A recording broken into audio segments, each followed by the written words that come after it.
Iwan mo na kami, ha?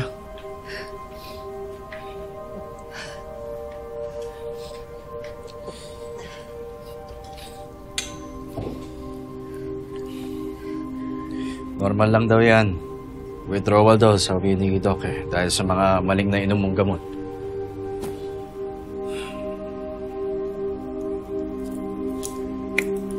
Bakit mo ba ako tinutulungan? Dahil nangangailangan ka. Nakita kita, walang malay sa kalye. Kahit naman sino, gagawin yung ginawa ko Pero kung wala ka talagang tiwala sa akin, sabihin mo sa akin kung saan ka nakatira. Papatid kita. Wala naman sigurong pamilya nang gustong tumanggap sa akin. Hinayaan na nga nila akong dalhin sa psychiatric center. Hindi ko naman sila masisisi kasi nasaktan ko sila. Pakiramdam ko nga ayaw na talaga nila sa akin Kasi hindi na nila ako binalikan sa Havenwood. Pero masama talaga yung kutob ko dun sa Jade na yun Teka. Jade? Jade Caparas. Nalaman ko lang nung kailan na magkapatid kami. Pero masama yung kutob ko sa kanya. Alam kong pareho lang siya nung kambal niyang si Olive.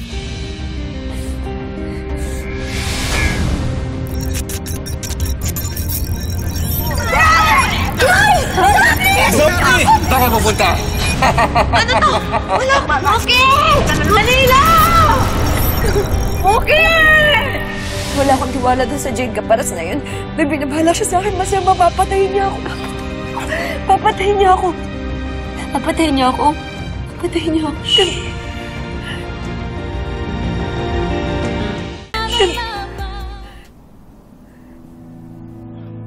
Emma. Hahawakan kita, ha? Dahan-dahan lang ako.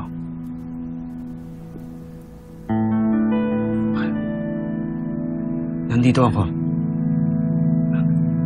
Magtiwala ka lang sa akin. Kailangan mo magpalakas kasi. Kapag okay ka na, pupuntahan natin ang anak mo. Pangako ko yan sa'yo. Kung gagawin mo yan ngayon, ibabalik ka lang nila sa Havenwood. Gusto mo ba yan? Hindi, di ba? Tutulungan kitang makabangon. Tiwala ka lang sa akin.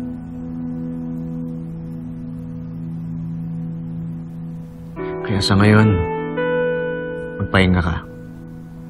Magpalakas ka.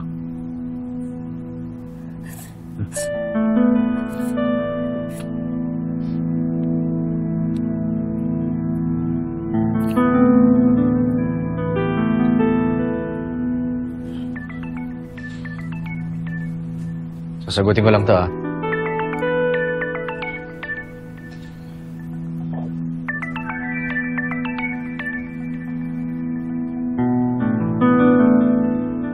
Marco, ano balita?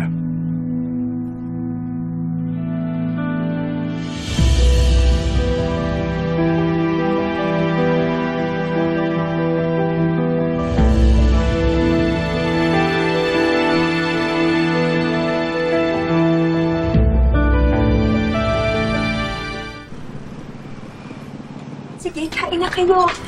Girl, kain ka na. Sige lang po, tita. Tita, pasensya po Kayo pa po yung nag-aasikaso sa amin ni tatay. Oo nga, Jade. Alam mo, sobra-sobra itong ginagawa mo sa amin ng anak ko. Wala lang yon. Actually, in a way, napapasaya niyo kong dalawa. Kasi, pangarap ko talaga magkaroon ng sariling pamilya. Hindi ko kasi naramdaman yung pagmamahal dun sa mga umampon sa amin ni Jake. Ni Ate Olive. Kaya sinabi ko talaga sa sarili ko na pag ako nagka-family, gagawin ko talaga ang lahat-lahat.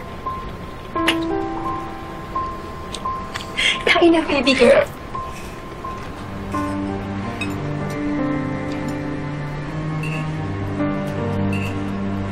Aknan to ako. Totoo nga sinasabi ni Emma, no? Hindi lang siya konektado kay Jade. Kapatid pa niya.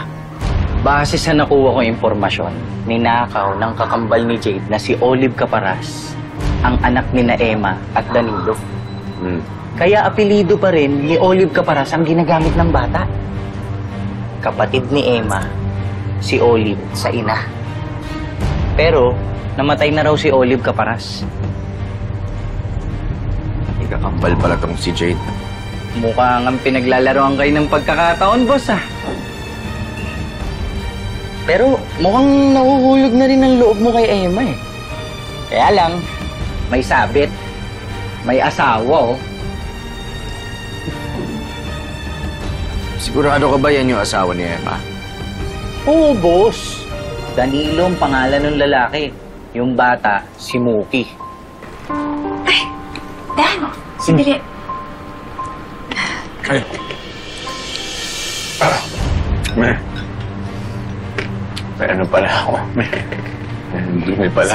Sorry. Kain na. Ay, Dan, sandali. Ay.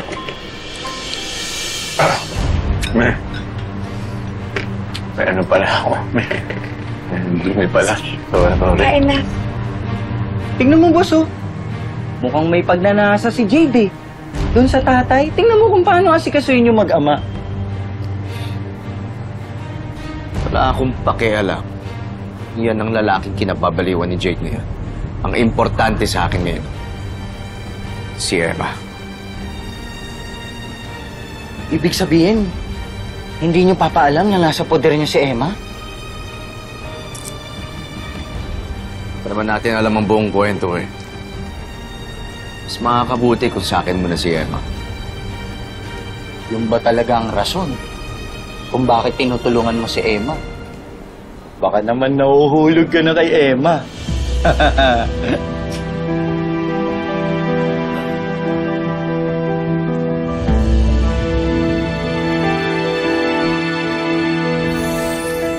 After 6 months of dedicated treatment, therapy, and perseverance, magaling ka na. Well, what can I say? I'm not surprised. Salamat, Logan. Maraming salamat. Ngayon ko lang talaga naranasan ang magkaroon ng isang masaya at buong pamilya. At si Danilo at si Mookie ang katuparan sa mga pangarap ko na yun. Kumusta na kaya sila? Kumusta na yung mag-ama ko? Pwede ko ba silang makita? Baka hindi pa tama yung panahon. Pero Logan, okay na ako. Magaling na ako. Miss na miss ko na sila. Dan, will you take this journey with me? At papayag ka ba na maging isang buong pamilya tayo ni Mookie? Nanay?